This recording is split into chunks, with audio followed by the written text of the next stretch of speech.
नमस्कार किसान साथियों, स्वागत है आप सभी का एक बार फिर से मालवा की खेती यूट्यूब चैनल पे। जैसा कि किसान साथियों, मैंने पिछले एक वीडियो में आपको बताया है कि इस समय सोयाबीन की फसल में काफ़ी सारे रोगों का अटैक कई क्षेत्रों में बना हुआ है।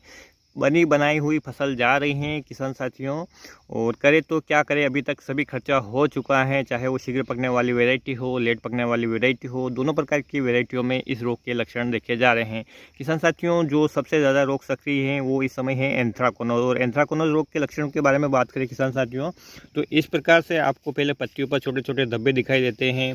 और किसान साथियों, बाद में आप यदि पत्तियों को उलट कर देखें तो नीचे की जो शिराएं हैं वो भूरी हो जाती हैं। शुरुआत में ये लक्षण केवल पत्तियों पर दिखाई देते हैं और धीरे धीरे पूरे पौधे पे फैलने लगते हैं। ये तने पे भी आ जाते हैं, तने के बाद फलियों पर आ जाते हैं।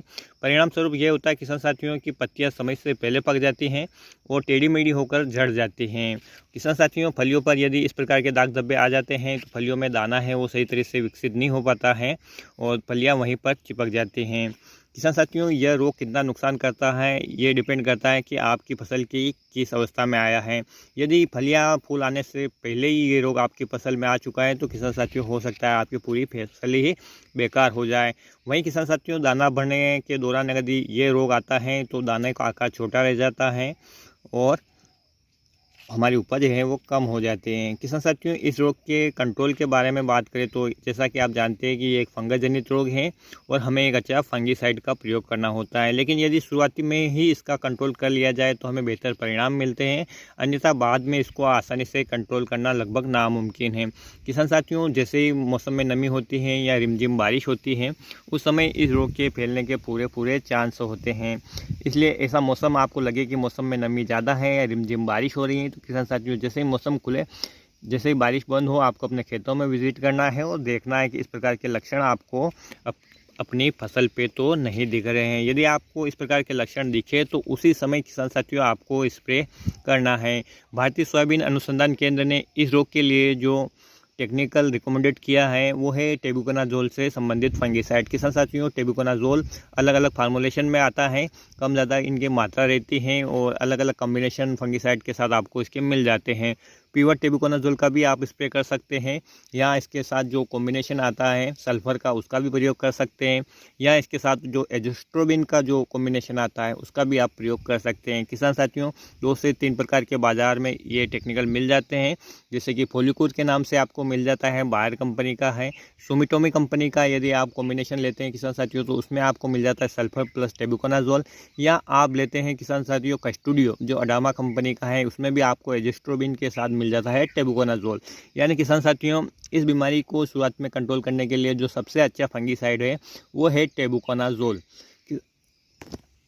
किसान साथियों, इसकी मात्रा मैंने आपको स्क्रीन पे बता रखी है। आप कौन सा कॉम्बिनेशन ले रहे हैं या कौन सी दवाई ले रहे हैं उसी हिसाब से आप इसका समय पे स्प्रे करते हैं तो आपको फ़ायदा मिलता है। यदि आपके खेतों में ये अत्यधिक मात्रा में फैल गया है और उसके बाद यदि आप इसका कोई स्प्रे करते हैं तो शायद ही कोई आपको रिज़ल्ट देखने को मिले। किसान साथियों, ये जो रोग है आपकी फसल में कितना नुकसान करता है ये तो रोग आने की अवस्था पर निर्भर करता है कि आपकी फसल के किस कंडीशन पे ये रोग लगा है। यदि फलियों में दाना भर रहा है और उसके बाद आया है किसान साथियों तो दानों का आकार छोटा रह जाएगा।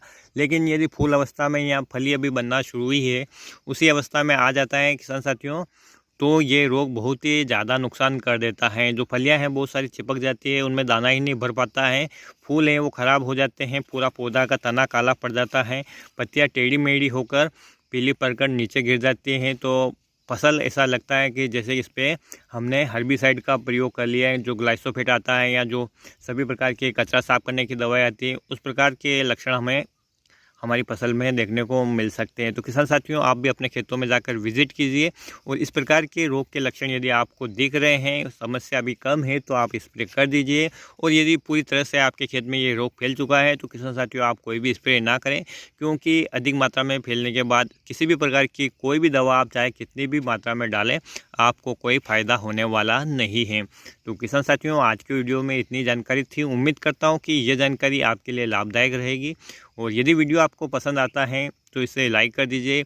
अन्य किसान भाइयों को भी इस रोग से संबंधित जानकारी हो किसान साथियों, इसलिए उनके साथ इस वीडियो को शेयर कर दीजिए। फिर मिलते हैं एक नए वीडियो में एक नई जानकारी के साथ। तब तक के लिए किसान साथियों, ख्याल रखिएगा आप अपना, अपने परिवार का, अपनी फसलों का। वीडियो देखने के लिए आपका बहुत बहुत धन्यवाद। जय हिंद, जय